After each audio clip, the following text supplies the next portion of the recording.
Hello, and welcome to The Real Momentum by Coldwell Banker Advantage. Today, we are here spotlighting what moves her with our speaker, Ruth Suehle from Red Hat. Here at Coldwell Banker Advantage, we believe in being with you all the way. We know the impact that women have on a world, and we always are looking for ways to empower, educate, and encourage each other. In that vein, we are always working towards enriching lives both personally and professionally. And we heard you when you wanted us to talk about life balance. So today, Ruth Suehle is here with me.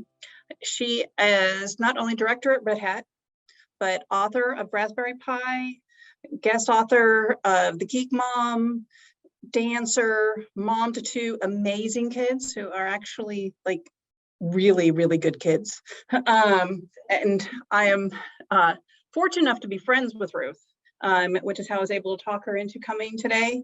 And I hate it when people spend 20 minutes reading a bio. It's really, really long. Look her up on LinkedIn.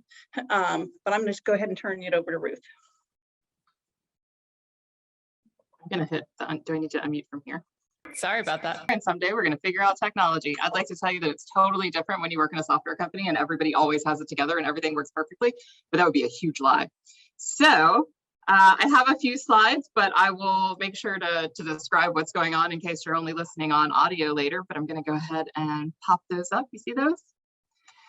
So when Lori asked me to talk to you all, she said life balance. And I thought that was really interesting because so often we use the phrase work-life balance. But I think for a lot of us, that line is so blurry now, it doesn't even matter, especially if you have a job like I do where your coworkers are really your friends and you really care about what you're doing. That line gets real fuzzy. So I really like the idea of just calling this life balance. So I also hate when people spend 20 minutes telling you who they are, but I was going to do what Lori just did, so I'll say it even faster. I've been at Red Hat for 15 years. I'm a director in our open source program office. So really what I was going to say here is that what you think of me as, how you know me, kind of depends on which direction you know me from. So it might be Red Hat.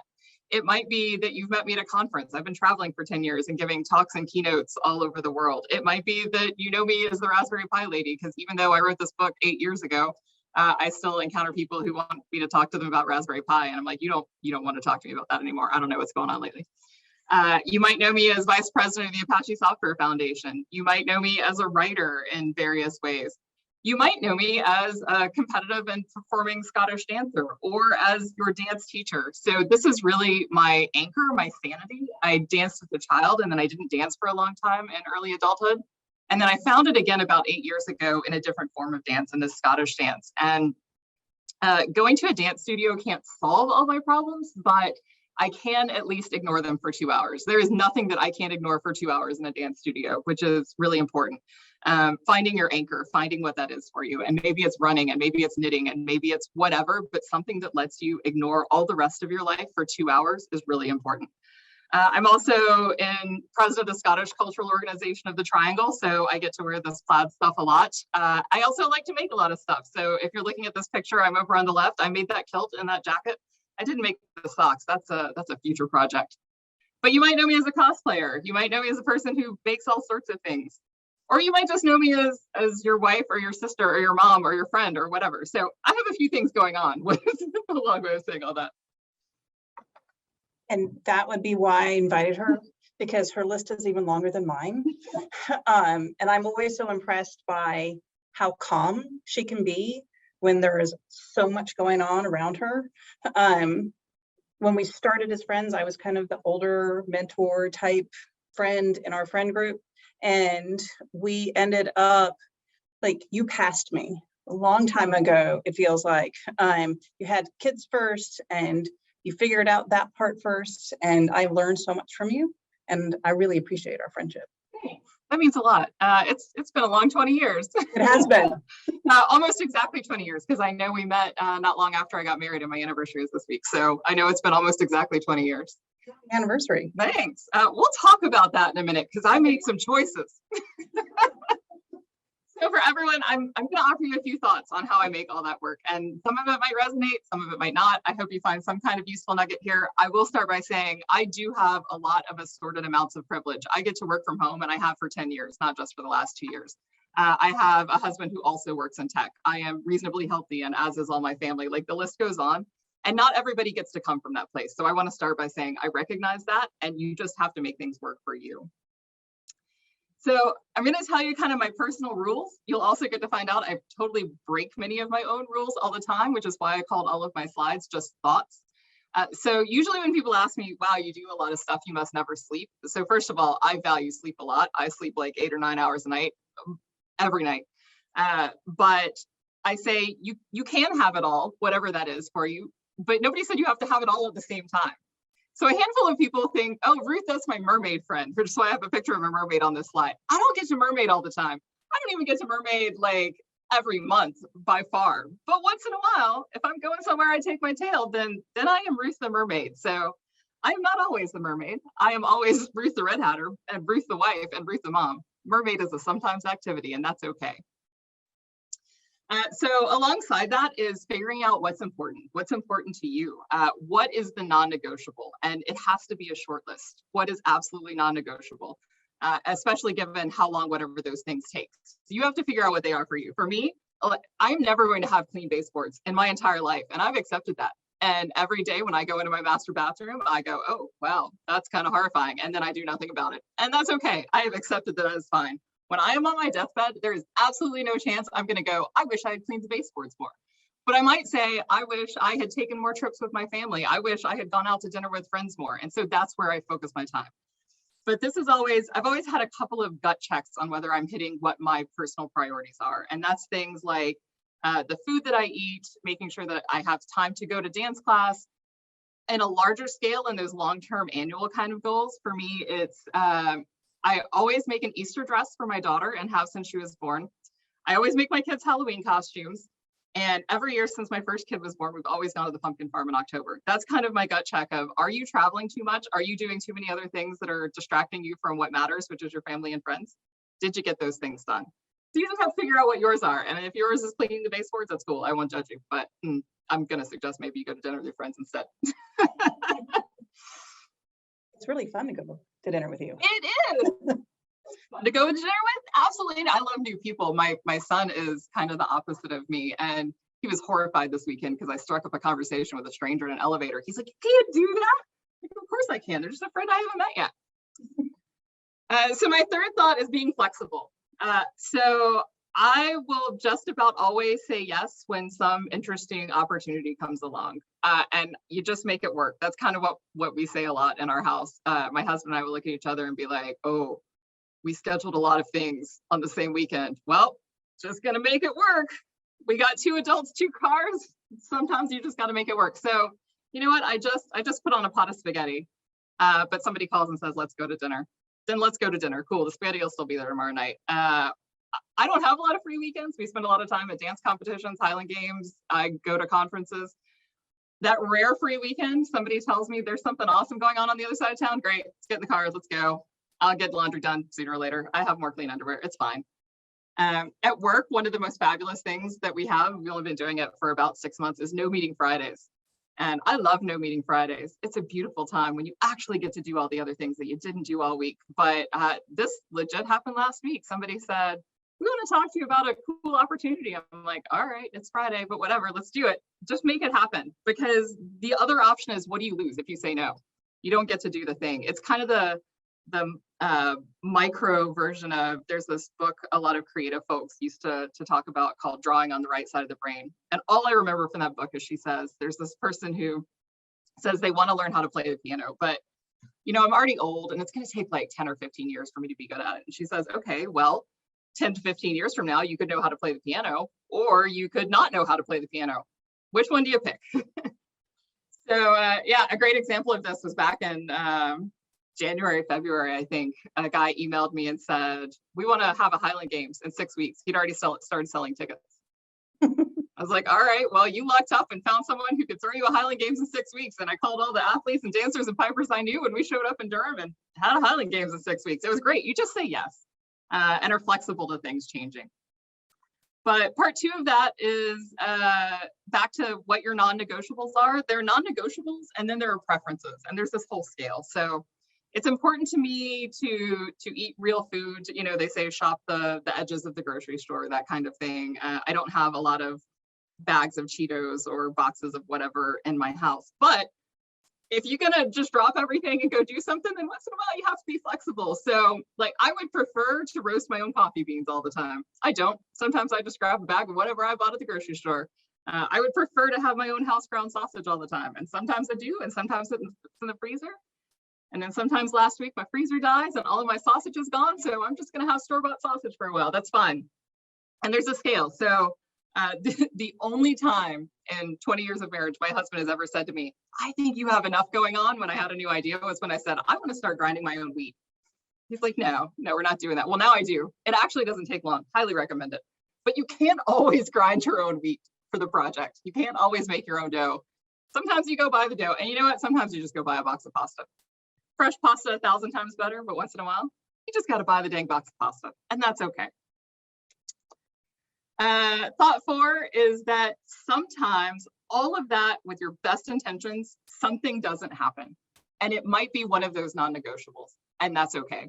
And you have to just be okay with that. So if you're not looking at this on video, there's a picture in these slides of my kid in a Spider-Gwen costume, Halloween. It's a great picture. She's perched on the edge of some building in downtown Cary, looking very death-defying, but actually it's like a 3-foot drop. I said at the beginning, I always make my kids Halloween costumes. And that year she wanted to be Spider-Gwen. And I looked at how long it was going to take to do a really good job and what it was going to cost and how much time I had. And I had a conversation with her. I said, I will do it. If you want me to do it, I will make it happen. Or I can spend $30 on Amazon and we can have this done tomorrow. Are you okay with that? She's like, yeah, I'm okay with that. And so we put together a cool costume. And that's the one year that I was okay with that. But we had a conversation about it, and that's cool. So this week, Wednesday is my 20th anniversary, and my son is headed to the World Championships of Odyssey of the Mind, and he has practice. And my daughter is doing a STEM project. It's called Stemposium. It's like they present their research poster for the year. It's a mandatory event from 5:30 to 7:30. Also, I talked to Fortnite Brewery and decided to have a Kilt Night event that I'm sort of helping run there on that night. And I didn't even realize it was my anniversary when I made that plan. All of that is happening on Wednesday. And so something's not going to happen. It might be my laundry. I don't know. We're also going out of town. My son and I got to take him to that Odyssey of the Mind. So sometimes you make weird plans, and that's okay. I actually went home. I didn't realize until mid-sentence that I had made this decision to have an event on our anniversary. And I started talking and I said, this is great. We're going to have a Kilt Night at Fortnite. I'm so excited. They really loved it. We're going to be there. And it's going to be on May 18th. And that's when I realized what was coming out of my mouth. And so then the next words were, and we can celebrate our anniversary with all our friends, just like we celebrated our wedding. Doesn't that sound like a great idea? God is very understanding. He is very understanding. Yes. And he's like, yeah, that sounds like a great beer and cupcakes. He's going to say no to that, because I did promise to make cupcakes for the event. Has something on Tuesday. Make the cupcakes. That's right. Dance class is on Tuesday night. So hey, that was an excellent segue. So I'm going to talk about calendaring my life, finding systems that work for you. So what works for me is I have a separate email address for everything I do. So the Scottish organization has an email address. The boards I'm on each have an email address. My work obviously has its own email address. I have a personal email address, and that separates things. Some people need them to all come to the same place. Whatever works for you is the right answer, but you got to figure out what works for you. The key for me in all of these things is if it's important, I need to make sure it shows up in front of my face at a time I can deal with it. And I've actually told one of my coworkers, I'm like, you're great at telling me something you need. You're not great at telling me at a time I can do something about it. So I have relentless to-do lists, but in a million ways. So my work to-do list is on a piece of paper that sits where I do my work on that desk. But if I need to look at it later when I'm at the store, it's in Google Keep because it's on my phone. I send emails to myself. That's sort of a last resort, but once in a while, I know I'm going to see my email eventually, and then I'll do it. And as the last resort, if I know I need it to happen tonight, I will write a note on the back of my hand to do the thing. And I used to only write like one letter. So I play in a trivia league, and so maybe I'll just write a T, except now I'm getting old. And once in a while I'll be like, what does T mean? Obviously I should do it tonight, but I don't know what it was. I have to start writing like novels on the back of my hand. I also have a list of things I could do. Like I have a little bit of free time. What could I do with that? And so it's chunks. I have 5 minutes to spare. I've got an hour. I've got a whole day to spare, because you know, sometimes you're like, oh, I have free time. I know I need to do things. I don't know what they were. If you have a list, you can check back and see what it was you were going to do when you had a spare moment. And then I have many calendars, including a shared family calendar. And my child keeps learning the hard way that if you don't put it on the shared calendar, we're not going to pick you up. So, but I find one place where those all display in one place. So I'll actually show you my calendar. This is this week's calendar. It's actually not too bad. So I took out most of the actual data, but the blue, all of that blue, those are work meetings. And you can see no meeting Friday is blocked out. That's that big 8 to 6 on Friday thing. That chunk in the middle where I bothered to write that this is work, that is actually lunch, because people kept scheduling meetings through my lunch and it's getting old. Last week, I added my own lunch meeting. I don't usually block out time, but I'm a hungry girl. I need food. But fancy. It's true. You know what? I have not stopped eating like I'm 20, and sooner or later it's going to catch up to me. White meetings mean that I haven't accepted them yet. If you send me a meeting at 8 o'clock in the morning and it's not very important, you're not going to see me. In case anybody was hoping to schedule a meeting with me, all those white blocks are unaccepted. So that helps with some of the conflict. That 10 p.m., that is not an error. That is a board meeting from a board that I have recently stepped down from, partly because I can't take 10 p.m. board meetings anymore. And I think the other 10 p.m. one is actually a work thing that's like different time zones, so I don't have to go to that one. What other, so I do schedule in. The one thing that I've blocked for myself is I try to tell myself to stand, because the whole dance thing, and I am not 20 anymore. My hips would like me to stand every day, and I wasn't doing it. So I literally put it on my calendar to remind myself. It's marked as free time. You might have a meeting with me where I'm standing up, but at least I know to do it. We're taking her stand time. We should have let her stand at this. I know, I should have been standing the whole time. Oh well, I'll stand later. The chunks at the bottom, that's actually something that is left over from pandemic times. So about 1.5 years ago now, the place where I dance, it's a mother and daughter, and the mother passed away. And we were doing classes on Zoom in the afternoons, and sometimes she just needed someone to come teach. And so I just blocked it out on my work calendar. Just don't schedule a meeting with me so that I can drop things and go. And it turns out I really like having 4 to 5:30 blocked on my calendar. So I left it. I will take meetings then if it's something I want to do, but it's really useful to have the afternoon blocked out in your life. Let's see what else. Oh, I did note, I don't actually put dance class on my calendar because I'm never going to not go. I'm going to have a really good reason not to show up. I know where I am on Tuesday and Thursday nights. And then the last thing, if you do want to come hang out with me at Fortnite, it's Wednesday at 6 o'clock this week. We're going to drink beer. There'll be kilts. I'm bringing cupcakes. You can tell me I said that I'd give you a cupcake. So that's Ruth's calendar. And that's starting to close it out. This is really less of a how do I get it all done, and a more of how did I end up having all of those things to do. I default to yes. I just say yes to everything, because all of the most interesting things, everything awesome that has ever happened to me is because I said yes. So I default to yes unless I have a good reason to say no. I wrote a book because a guy said, you should write a book. And I said, okay. I write for Geek Mom because somebody said, you should write for us. And I said, okay.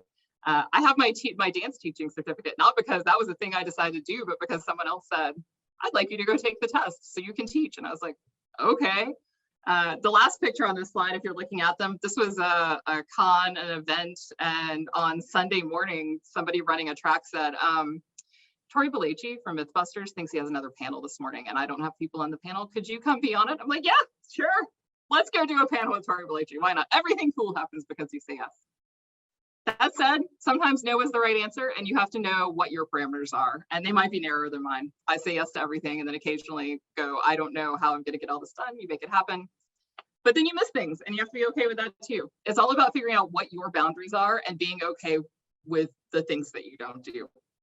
I couldn't think, I was trying to think of what kind of image I was going to put on the slide, and I couldn't think of anything I'd really said no to, except I recommend that you always say no to any beer the color of Jolly Ranchers, and I learned that in Berlin. These beers were a no-go. So that about wraps it up. You can have it all. Nobody said you had to have it all at the same time. Be a mermaid next year. It's cool. And before you can figure out how to have it all, you have to figure out what it is. What does that mean for you? If it means that you're on your sofa on Tuesday nights to watch This Is Us when it airs, cool. That's what it is for you. You can achieve it. If it means that, you know, you're going to get the next promotion and you're going to be on that board and you're going to do whatever, then make it happen. I think I had one more thought. I began by saying I have a lot of assorted privilege, which makes this all easier. And I put this last thing first, but for me, it is super critical, but not as easy as making a calendar. This is not like something you can just go make happen tomorrow. A lot of people have heard that behind every great man is a great woman, kind of saying variations, humor thereof. What I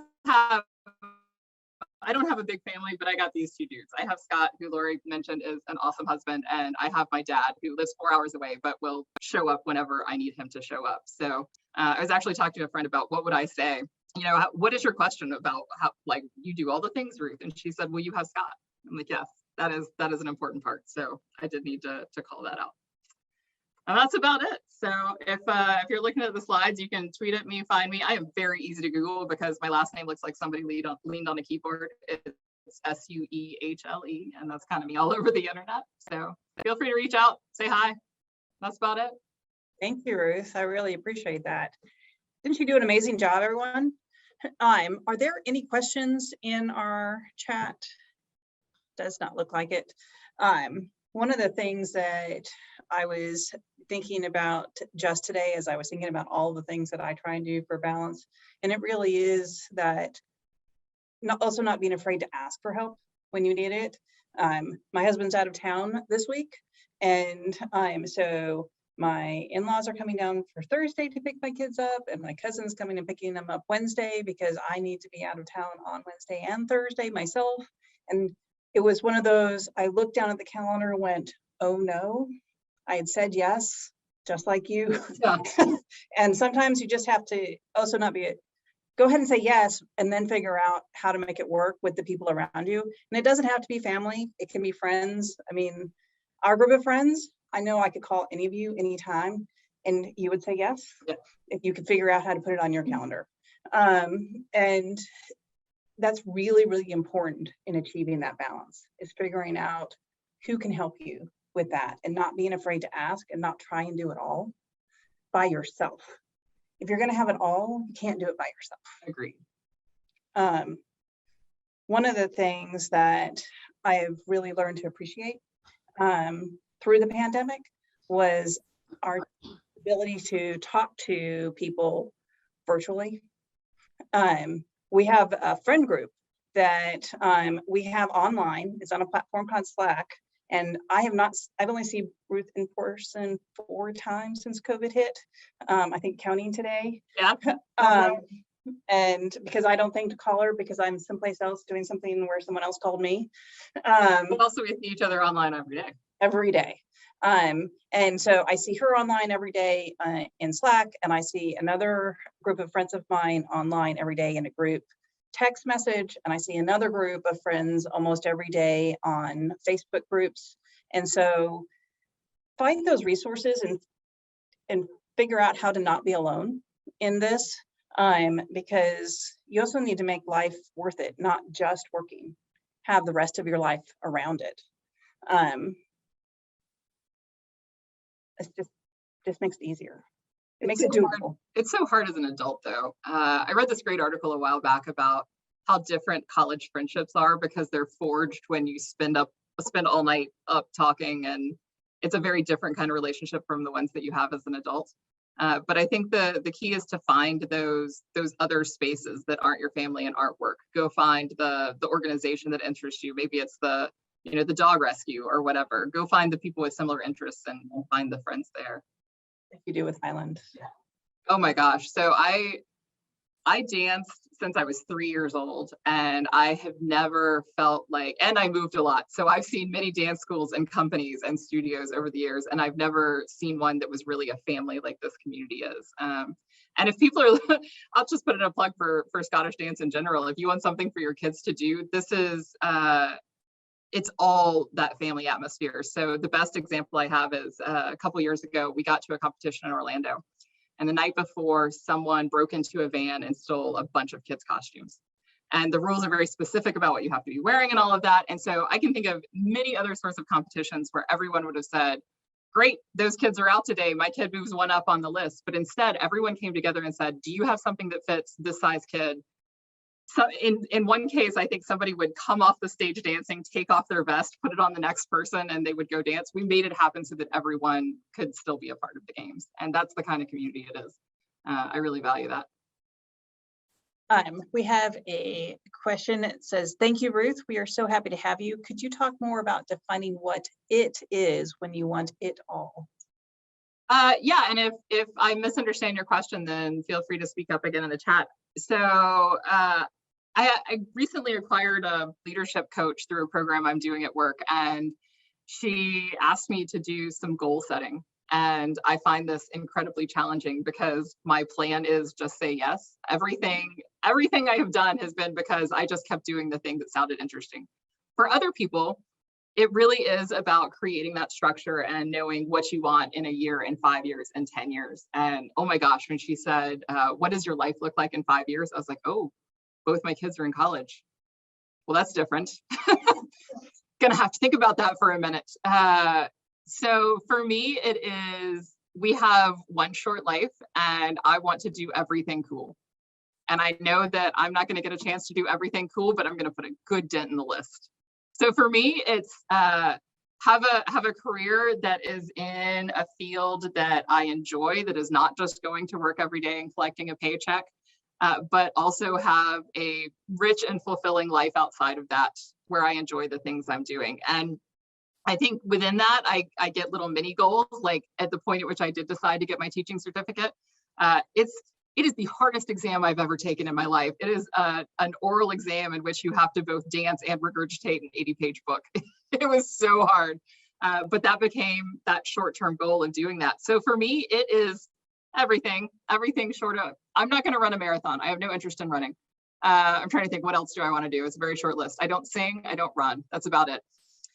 Everything else I want to do. For other people, you figure out your list. Maybe it is, I have a child with special needs and I need to set that child up with a successful adulthood. I don't necessarily have a separate career outside the house, and that's okay. But I also want to serve my community in some specific ways. You figure out what those its are for you. And only you can answer that for you. And only you can answer whether you need the structure of writing it all down, of making a list, or if you're just kind of like me and want to. I did eventually reach this point with my leadership coach where she said, well, what does it look like? How do you make these decisions? Figure out from there. And I said, well, I think my goal setting is actually a flow chart. It's more like, if this happens, then this, but if this happens, then this. And I could draw that. But as far as saying, I absolutely want this to be the next step in this piece of my life, what happens if I don't make it? Then I failed. I'm just going to go do something else, and that's okay. She said, great, that's your plan. Your flow chart is your plan. It doesn't look like in 1 year I will do X, Y, and Z, and in 5 years I will do A, B, and C. Your plan is you're going to do cool stuff, and it seems to be working out, so keep doing it. I remember, so I think you've also achieved some goals beyond the teaching one, where they were longer term and you just don't even realize it. Entirely possible. Because I remember when we sold your first house and we're looking for your second house, how you needed a space for the sewing machines. Yeah. And then you're like, as soon as you got all that stuff, she's like, the next house is going to have a bigger space for all of the things. It's going to be a real maker space. Dance studio. And a dance studio. And we found it. And he was actually able to afford it somehow. No, I bought a house on a Tuesday afternoon. I have told so many people it's how I accidentally bought a house on a Tuesday afternoon. Yeah. I didn't even want to look at that house. And Lori, we went to look at some other house. Lori's like, well, you can't just look at one. Let's go look at this other thing. And they were like, we have 4 offers. We're deciding tonight. I was like, oh, I'm not even pre-qualified or anything. It's like, I can make that happen. Yep, that's the day I accidentally bought a house on a Tuesday, and I've lived there for 6 years now. I know. And you have your makerspace. I do. And a dance studio. Both of them, which my children don't use enough. More practice. More practice. Yeah, if somebody else has tips on how to convince your children to, spend some time working at things, I'm in for that. So far, it's only been things that they want to do themselves. I could not get my daughter to do swim practice for anything. And she's a fish, but she had zero idea, didn't want to do it. Volleyball, I cannot keep it out of her hands. She'll work out for 4 hours when the teams overlap for a month. And I'm like, Aren't you exhausted? Yes, but it matters to her. And so that's when she does it.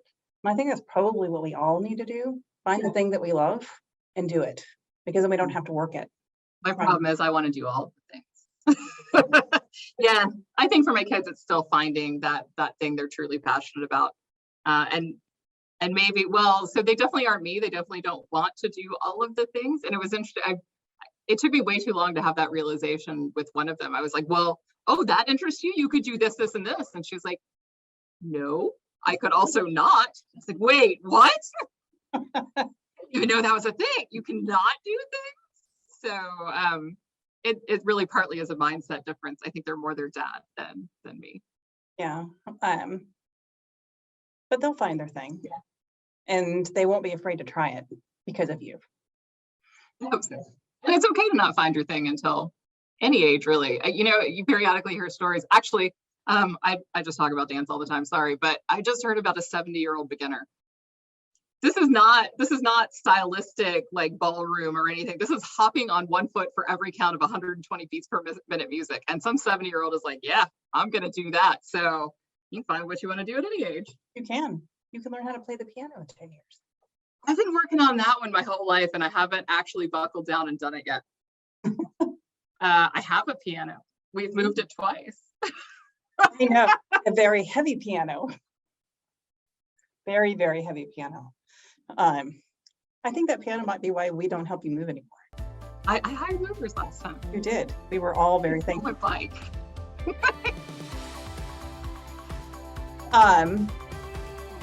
Any last thoughts you want to share?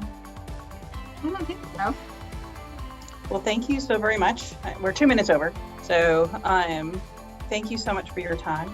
I really appreciate you coming out today.